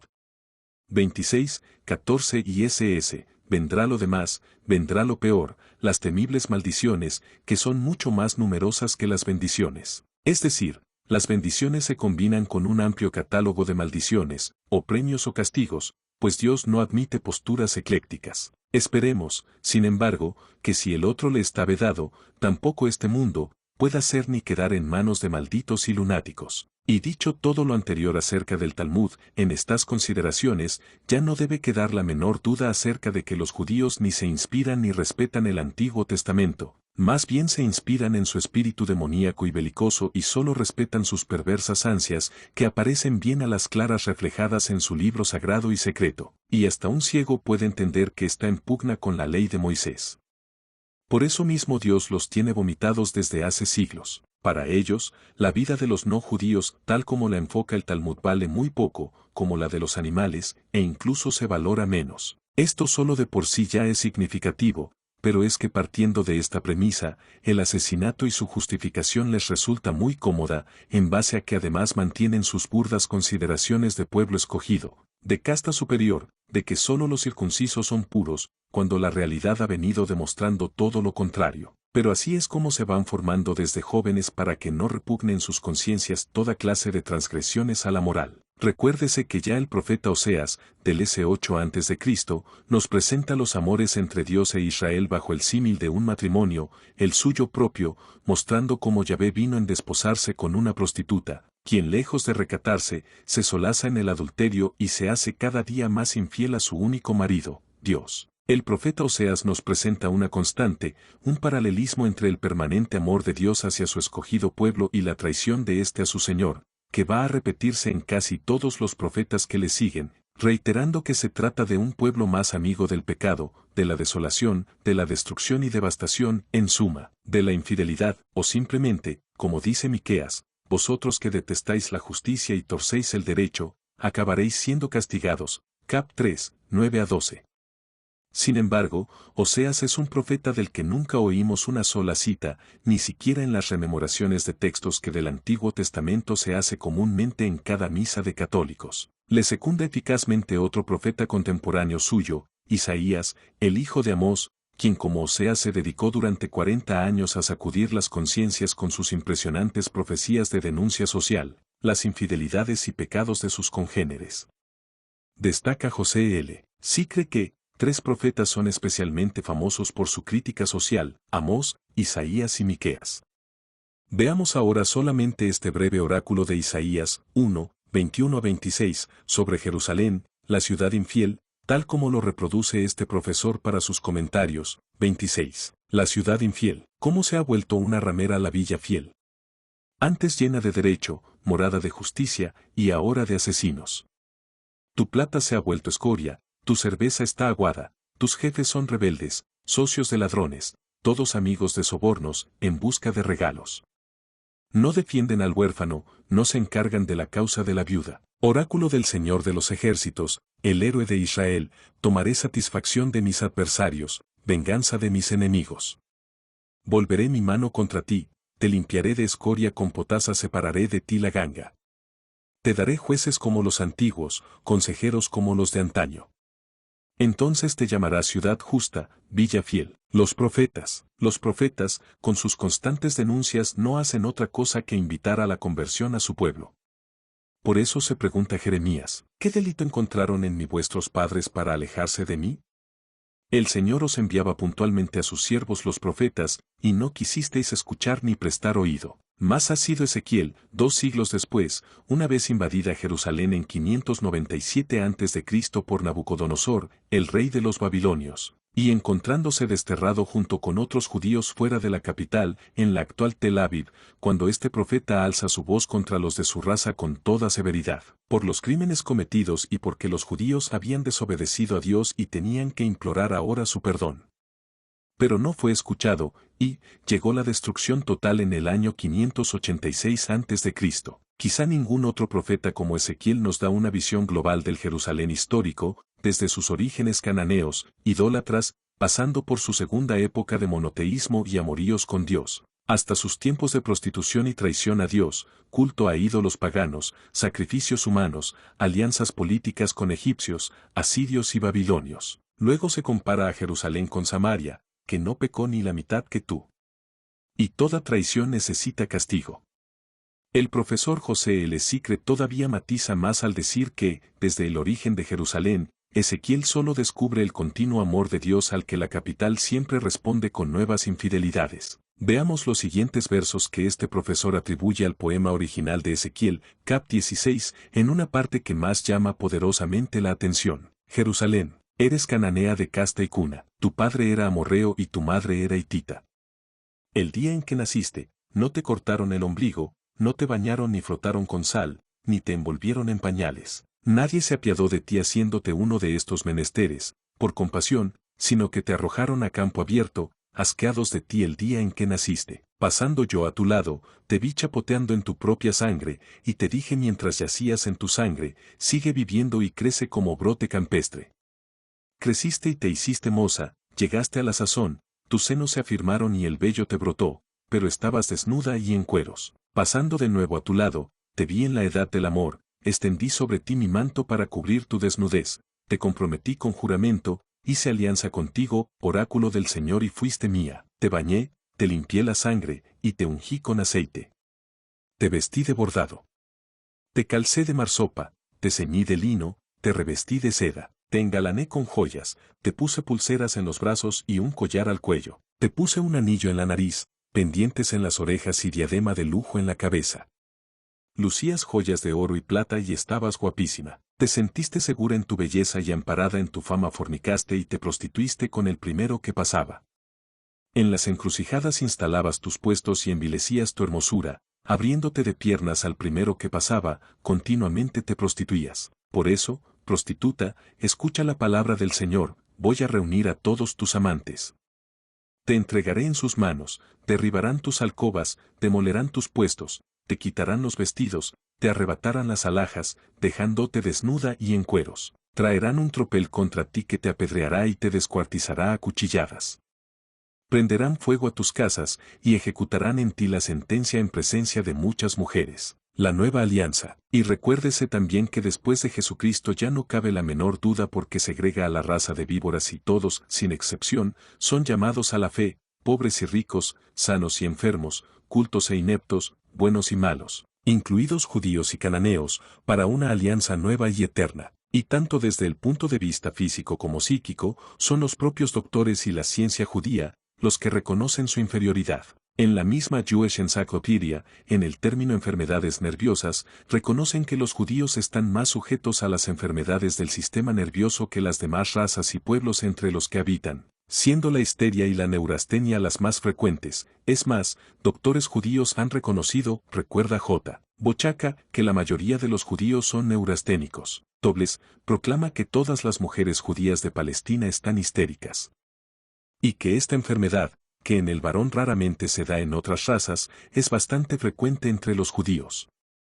Y la misma enciclopedia especifica que estas enfermedades nerviosas se dan tanto entre las clases pobres como entre las más ricas. 27. Los propios doctores y organizaciones judías han hecho estudios y publicado estadísticas que para ellos resultan particularmente alarmantes en cuanto a las enfermedades del cerebro y del sistema nervioso, aparte otras. Se puede citar al judío rumano Dr. Hugo Gans, a los judío alemanes Dr. Rudolf Wassermann y al Dr. M.J. Gutmann, el informe del judío Kreppel en su trabajo Jews and Judaism of the Day, editorial Amaltea, 1925, y al psiquiatra vienés Dr. Alexander Pils, etc. Asimismo resulta sorprendente, según las estadísticas, el alto porcentaje de judíos imbéciles atribuido a los frecuentes matrimonios consanguíneos durante siglos. En donde está, pues, su superioridad. Por otra parte, los autores coinciden en señalar que en los judíos se acentúan ciertas taras debido a los numerosos cruzamientos consanguíneos, a la endogamia, alto porcentaje de individuos con pies planos, tendencia al encorvamiento, labio inferior colgante, orejas grandes, fimosis y parafimosis, y olor conocido científicamente como foetor judaicus, hedor de judío. Pero el caso es que, unido, no obstante, a su complejo de superioridad el odio que sienten hacia todos los demás pueblos, la inclinación al delito de sangre resulta ser algo innato al espíritu judío, al que incitan constantemente. Así se explica que Maimónides, interpretando el no matarás, dice que significa que no se debe matar a un israelita, pero los goim, hijos de Noé y los herejes, no son israelitas, Yad Chasaka, Ilkot Roseachi, Ilkot Melachim. Del mismo modo que hace estas otras inmorales interpretaciones, está permitido abusar de una mujer infiel, es decir, no judía.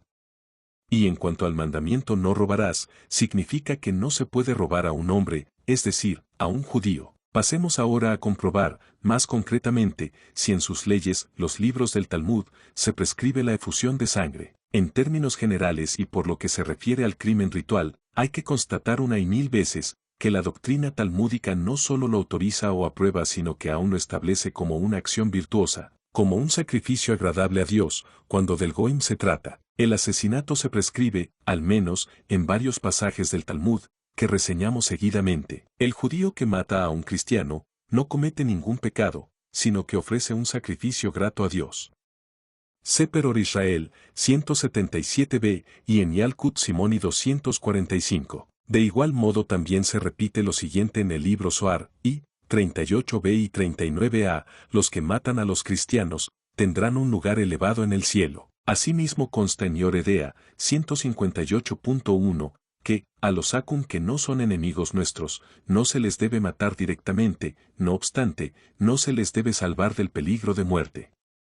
Por ejemplo, si ves a alguno de ellos caer dentro del mar, no lo saques afuera a menos que él te prometa darte dinero. Precepto este último, que reafirma el judío Maimónides, en Ilkot Akum, X, y, en parecidos términos, que son estos: no tengas piedad alguna por ellos, porque se ha dicho, no muestres ninguna misericordia hacia ellos. Aludiendo quizá al Deuteronomio 7, 2. Por lo tanto, si ves a un Akum en dificultad o ahogándose, no acudas en su ayuda. Y si está en peligro de muerte, no lo salves de la muerte.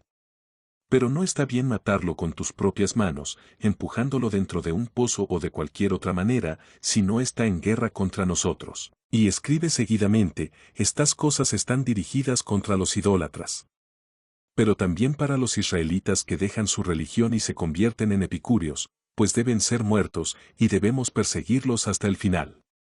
Porque ellos acongojan a Israel y apartan a la gente de Dios. Solo merece la pena añadir aquí, que Maimónides no tuvo empacho alguno en convertirse al Islam, presionado por los almohades andaluces, no por los cristianos, aunque luego tuvo que huir igualmente de Córdoba, a uña de caballo juntamente con su familia, perseguido a muerte por los circuncisos, para refugiarse en el norte de África, y de allí pasar a Egipto, en donde malvivió como médico y falleció, como hemos dicho. A los judíos ni siquiera les está permitido enseñar ningún oficio a los Akum, ni hacerle regalos gratuitamente, solo se permite a un judío hacer regalos a los gentiles que él conoce, y con la esperanza de obtener de ellos alguna recompensa. Y Oredea, 151.11. Reprobación y condena del Talmud. El Talmud se desacredita por sí mismo, no se necesitan solemnes declaraciones para ello. Basta un examen parcial del mismo. Y cuanto más se profundice en su examen, más rechazo produce. Aún es purgado de algunos extremismos odiosos contra los cristianos, como han hecho en algunas ediciones modernas. Aún así, ante normas que bendicen lo sangriento y ultrajante, y tachan al no judío de bestia, de basura y excremento, no cabe otra cosa más que el repudio. ¿Dónde está en el Talmud el amor al prójimo? Si el prójimo se reduce para ellos al círculo judío. ¿Para quién la piedad del judío? Si se vanaglorian de que ya en tiempos bíblicos, y Macabeos 13, 46, hacían exclamar a la víctima: no nos trates según nuestra mucha malicia, sino según tu gran clemencia. ¿Qué podrá hacer el goy ante el judío talmudista? ¿Ofrecerle eternamente la otra mejilla, o tomar el látigo y hacer uso de él? Suelen los defensores de Israel, ante citas reprobables del Talmud, oponer otros textos contradictorios buscando un falso equilibrio. Afirman una y mil veces que el Talmud es superior a la ley o Torá, pero cuando les conviene acuden a esta para buscar la contradicción o la negación del crimen sanguinario, como cuando citan el Levítico, cap 17, 12 a 14, como norma inapelable en este extremo. Por eso he mandado a los hijos de Israel: nadie de entre vosotros ni de los extranjeros que habiten en medio de vosotros comerá sangre. No comeréis la sangre de carne alguna, porque la vida de toda carne es la sangre, quien la comiere será borrado. Pretenden ignorar las otras citas bíblicas acusatorias, pasar por alto las delaciones de los profetas, callar, quizá intencionadamente, aquellos pasajes bíblicos que reiteran el rescate del hombre por la sangre de Cristo, como el último cordero sin defecto ni mancha. Pero claro, como del Nuevo Testamento no quieren saber nada en absoluto, que queden pues, reseñados sobre esta última consideración, las siguientes citas: Carta de S. Pablo a los Hebreos, cap 9 y ss. Primera carta de S. Pedro, 1, 14, ap. S. Juan, 22, 18, S. Lucas, 16, 1 a 13, y ap. S. Lucas, 20, 28, para los que deseen manejar la Biblia, 28. A otros importantes aspectos de la Biblia volveremos en otro lugar. Solo recordar aquí que falsos profetas los ha habido en todo tiempo. Elías delató y desafió a 450 de una sola vez, que acabaron siendo degollados en el monte Carmelo, Xix, y después de subir a la cima del monte para dar las gracias, Yahvé se limitó a hacer llover para terminar con la sequía que afligía al pueblo y lavar aquellos desechos, y Rey 18, 22 a 45. Judíos, no se puede servir a Yahvé y a Baal a la vez. Con todo lo dicho, se puede afirmar ya sin titubeos que el Talmud está en contra del orden natural. O como dice Monniot, no solo es anticristiano, es antihumano e inmoral. En una de las grandes enciclopedias, en la voz Talmud se puede leer esto: se acusa al Talmud de atacar al cristianismo y de predicar una moral peligrosa, lo que denota, evidentemente, una de dos: o ignorancia de los colaboradores en su redacción, cosa improbable, que más bien debe descartarse, o una malicia descomunal encubierta en la misma exculpación, en la pretendida exoneración de la acusación. Esta nutrida enciclopedia no dedica ni siquiera un par de líneas a especificar el por qué se le acusa, ni la menor alusión a alguna de las delaciones a que nos hemos referido en las anteriores consideraciones. Del anterior epígrafe, solo pretende exculpar, sin más, y, repetimos, o hay ignorancia o hay malicia. Y, nos parece más bien esto último, pues, excusatio non petita, accusatio manifesta, excusa no pedida, acusación manifiesta.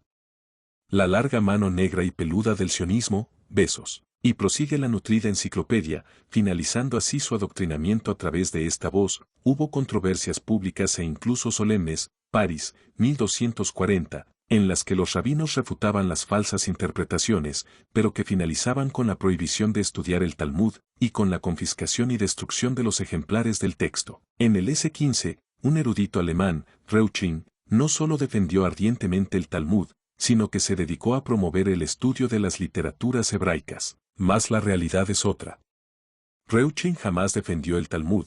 Tal afirmación constituye una solemne mentira, que se constituye además en burda, farisaica, cínica, al añadirle lo de ardientemente. Y por otra parte, no se puede identificar al Talmud con el resto de la literatura hebraica. España mismo cuenta con literatura hebraica y no toda es talmúdica. Pero sobre la cuestión reuchliniana, volveremos más adelante. Ya Voltaire, nada sospechoso de clerical y masón arrepentido, dirigiéndose a los judíos, escribía: o renunciáis a vuestros libros, o confesáis que vuestros padres ofrecieron ríos de sangre humana a Dios, más de lo que hizo jamás ningún otro pueblo. La realidad es que, si se puede afirmar con el Nuevo Testamento en la mano, que el dinero es estiércol del diablo, con mayor razón, también se puede afirmar que el Talmud, garante de dinero, poder y sangre de los elegidos, resulta ser la más detestable inmundicia que haya producido el género humano a través de los siglos. Su tufo es tal que no puede taparse con ninguna clase de maniobras, mientras los judíos mantengan que no hay nada superior a su sagrado Talmud, los goim no pueden permanecer indiferentes. Tan descomunal acometida reclama paralela defensa. No puede extrañar, por consiguiente, que el repetido Talmud haya sido condenado expresamente por, al menos, 2 emperadores, Justiniano y Maximiliano, y 10 papas, de distintas épocas, siendo el último León XIII, de mente tan lúcida como de ejemplar firmeza de pensamiento y obra, quien dispuso que el Talmud continuase incluyéndose en el Index Expurgatorius de libros prohibidos, de acuerdo con lo acordado en el Concilio Ecuménico de Trento de 1545 a 1563. Las cosas son como son, tanto si las vemos y queremos como si no las vemos o no lo queremos. El mismo magisterio de la Iglesia enseña que la verdad es una y une, la variación es característica del error y de la mentira, la verdad hay obligación de buscarla, y puede llegarse a ella a la luz de la razón. Si seguimos el magisterio ordinario de los papas, llevamos buen guía.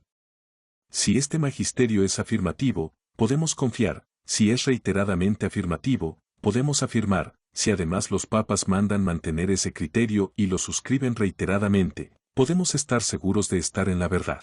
Este razonamiento válido para católicos, como creemos, no tiene por qué ser rehusado por protestantes cristianos, ni aun por ciudadanos incrédulos, si de buena fe se preocupan por buscar la verdad. Antes que los papas fue el emperador Justiniano y el Grande, con fama de ser piadoso y versado en teología, quien prohibió en todo el Imperio Romano la divulgación de los libros talmúdicos, en el año 553. 10 siglos después, en el año 1510, es el emperador Maximiliano I, asesorado por el judío converso Joannus Pfefferkorn y la OP de los dominicos de Colonia, quien ordenó que los libros judíos fuesen confiscados y entregados a las universidades para ser examinados y en su caso quemados. Esto originó la famosa controversia llamada reuchliniana, derivada del nombre Reuchlin, debido a que éste se mostró partidario de destruir solamente aquellos libros talmúdicos que fuesen injuriosos para los evangelios, o los excluyesen, admitiendo lo demás. Lo que no autoriza a decir que defendió ardientemente el Talmud. pero el caso es que planteada así la cuestión, ello dio lugar a que su idea fuese apoyada por Erasmo de Rotterdam y otros humanistas. ¿Acaso no se puede hallar algo aprovechable en cualquier libro? Y siendo el Talmud una colección de 63, con mayor razón, aunque, sinceramente, dudamos que puedan aprovechar a alguien más que a los judíos. Por el contrario, siguiendo a aquel judío converso y a la prestigiosa orden de predicadores, 4 universidades europeas, Erfurt, Maguncia, hoy Mainz, Lovaina y París, alzaron su voz acusando a Johannes Reuchlin, 1455 a 1522, de ser un propagandista judío, y la Inquisición de ser un hereje. Y la Inquisición jamás acusó a nadie sino por escrito y con pruebas. Elevado el proceso al Papa, León X, sin embargo, no emitió fallo definitivo, ordenando a las dos partes que guardasen silencio. De esta manera, dice Pranaitis, ni Reuchlin fue declarado inocente, ni los libros del Talmud llevados al fuego, y así fueron llegando hasta nuestros días. Un patrimonio de la cultura judía. Y de conocimiento obligado para el católico que desee saber por qué son condenados y prohibidos. El primer papa que hace una condena expresa de los libros del Talmud es Gregorio IX, de finales del siglo XII. Le sigue Inocencio IV, 1243 a 54, quien dicta la bula impía Judiorum Perfidia, de 9 de mayo de 1244, en la que, considerando dicho papa que el Talmud y otros libros clandestinos de los hebreos les incitan a cometer toda clase de maldades, ordena en la misma bula que sean quemados públicamente, para confusión de la perfidia de los judíos. También hace estas otras consideraciones sobre los mismos, que más o menos van a ser reproducidas por otros papas que le siguen. La impía perfidia de los judíos, de cuyos corazones por la inmensidad de sus crímenes, nuestro Redentor no arrancó el velo, sino que los dejó permanecer todavía en ceguedad cual conviene, no parando mientes en que solo por misericordia, la compasión cristiana los recibe y tolera pacientemente en su convivencia, cometen tales enormidades, que causan estupor a quienes las oyen y horror a quienes les son relatadas. A los dos anteriores papas le suceden los siguientes romanos pontífices en la condena del Talmud, por contener toda clase de vilezas y blasfemias contra los cristianos, y ordenando la quema de dichos libros, Julio III, 1550 a 55, Pablo IV, 1555 a 59, Pío IV, 1559 a 65, San Pío V, 1566 a 72, Gregorio XIII, 1572 a 85, Clemente VIII, 1592 a 1605, Alejandro VII, 1655 a 67, Benedicto XIV, 1740 a 58, y León XIII, 1878 a 1903. En la edición de Lendax Expurgatorias, Catálogo de los libros expurgados o sucios, publicada por orden de León XIII en 1887, se hace esta referencia expresa al Talmud y a dos papas anteriores a él, aunque en el índex publicado por el Papa Pío IV, el Talmud judío con todos sus glosarios, acotaciones, interpretaciones y exposiciones han sido prohibidos. Pero admitiendo que si se publicaran sin el nombre de Talmud y sin sus calumnias viles contra la religión cristiana podrían ser tolerados. No obstante, nuestro Santo Padre el Papa Clemente VIII en su Constitución contra la literatura impía y los libros judíos, publicado en Roma en el año de Nuestro Señor de 1592,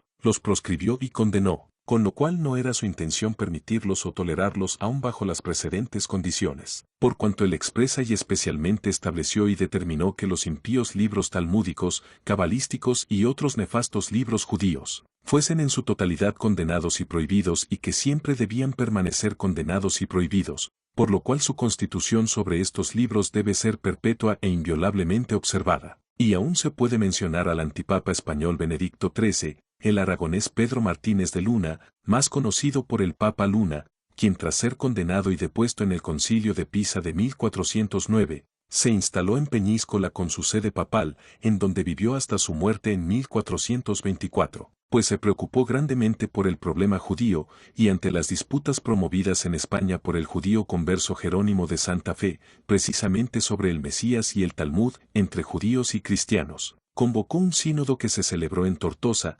Tarragona, a lo largo de casi 2 años, 1413 a 14, con 69 sesiones, con asistencia de rabinos invitados, particularmente del reino aragonés, y doctores cristianos.